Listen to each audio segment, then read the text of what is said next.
Salam əziz izləyicilər, hər vaxtınız xeyir olsun. Bugünkü qonağımız BMT-nin dayanıqlı inkişaf məqsədləri üzrə vəkili Qayser Nəvabdır. Mr.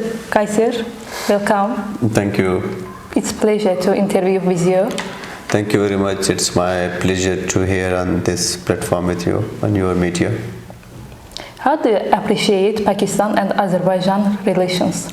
Pakistan and Azerbaijan are very true and fraternal friends and brothers. We look at Azerbaijan as our brother, and Azerbaijan has the same feelings for us as well. And it's not only to the government, it's people to people, and I feel more likely my second home when I come to visit Azerbaijan. And I think this is a very good gesture of the people as well. Whenever I go in the streets and I meet with the people and the local shopkeepers, the taxi drivers, they have a very huge respect for Azerbaijan. So I believe now these days there are like all the streets are full of Pakistani flags and Turkey flag and Azerbaijan as well. So I think it's more growing, it's more flourishing, it's more sustaining, and I think it's important that it is more respectful with a mutual understanding of a mutual trust, and of course it's for win-win cooperation. How was your visit to Shusha, and how was your meeting with Mr. President İlham Aliyev? Shusha was great. I visited my first time to Karabakh, and I have a huge struggle for the victory of Karabakh from Pakistan, and of course in international forums as well. I have spoke about that issue and Armenian occupation and various international conferences across 60 countries, and I have educated for this cause as a brother, and of course is one of the lover of Azerbaijan, as I love Azerbaijan. And Shusha was very welcoming, raining, nice weather with some birds singing for us was great, and of course we enjoyed the beauty of the nature, and the new airport was amazing. So it was a great visit to Karabakh, to Shusha, and I believe that it's a great potential for tourism as well, and so many other things which one can do in Shusha. And with the president, it was again a tremendous opportunity and of course an experience, and wonderful and a pleasure to having him. It was an honor for me to meet him first time. I found him very lovely, very humble, very friendly as well, and he liked the way that he welcomed us, and he explained about the Shusha, and he told about in Shusha you can find many weathers in one day, and it was raining, so we enjoyed the rain, a little cool, and his discussion and his vision, not only for Pakistan, not only for Azerbaijan, but of course for the region, for the whole region. And during our conversation, he extended a special thanks to Pakistan for supporting Azerbaijan. And of course, you may know about that Pakistan don't recognize Armenia just because of Azerbaijan, this issue.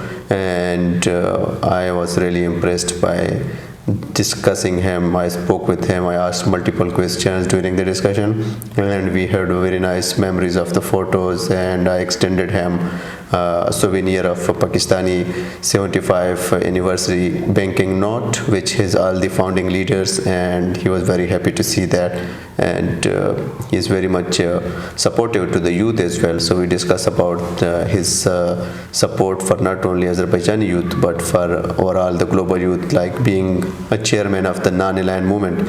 He has initiated non-alignment youth forum as well, and I was the first one in 2019 who participated in that forum in the same beautiful city of Baku.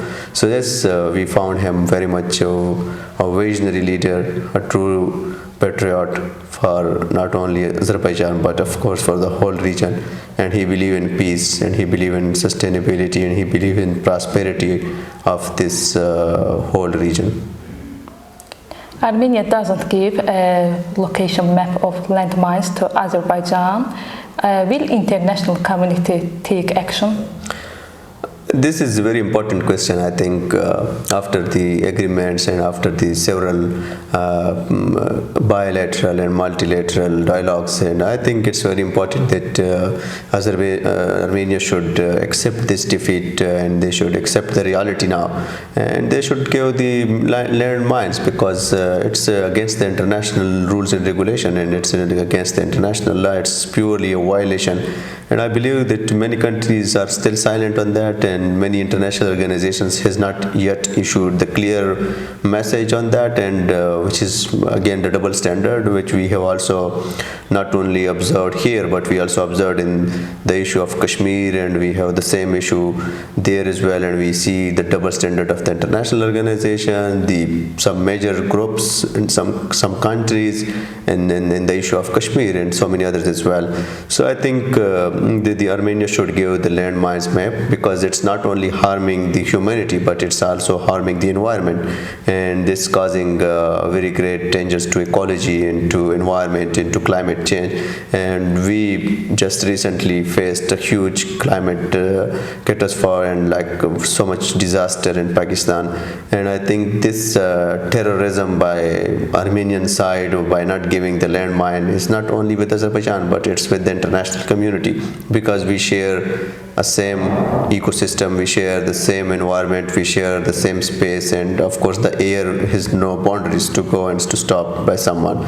So this is to be given by them, and I think they have to give it. They will give it. Why not to give it early rather than to give more harm to the place, to the beautiful areas?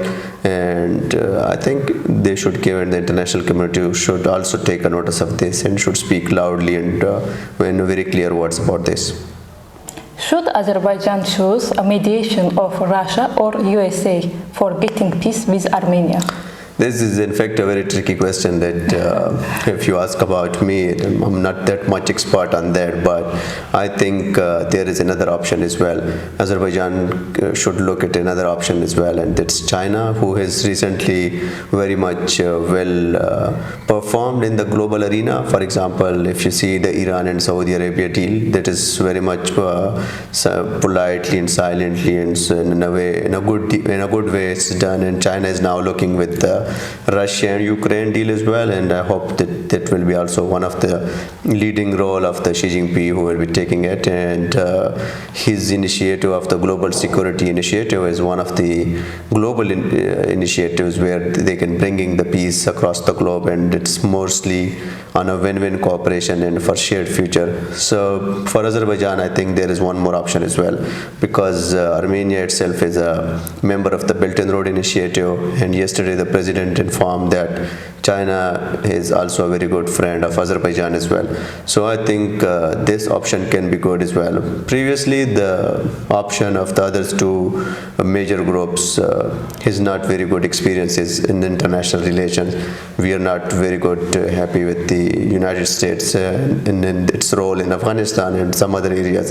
And with Russia, I think, of course, I think that then if you come up with the second option, then Russia can be a best option for that, since it's located in the region and it can be more sincere rather than a person who is at a third place with no much interest rather than their own personal interest. Do you think will Armenia sign a final peace agreement? This is, I think, has to be done soon, and Armenia should know the importance of this agreement for themselves, because their economy is day by day is drowning, and the people are much frustrated in Armenia, and of course the government is not much sincerely delivering on that, and they are just doing work with the propaganda and the fake news is with the public sentiment, playing with the public sentiments, and I think this deal should be done by the Armenian sides as soon as possible, because it's good for them. I mean, this is very obvious and clear what we have seen practically yesterday in the previously occupied areas, who is now liberated, and with Azerbaijan. I think it's growing, the development is growing, everything is growing, and it's now a very clear message to them that they should sign the deal, and they should help their own people, and they should be pity on their own people, and they should do something for their people now, for their economy, for their social development. development and for their economic development. And this is, I think, the best of their interest as well. So I hope Armenia will sign the deal soon, and also those agreements for whom they already signed, they should also abide them as well, because in many cases they are violated in.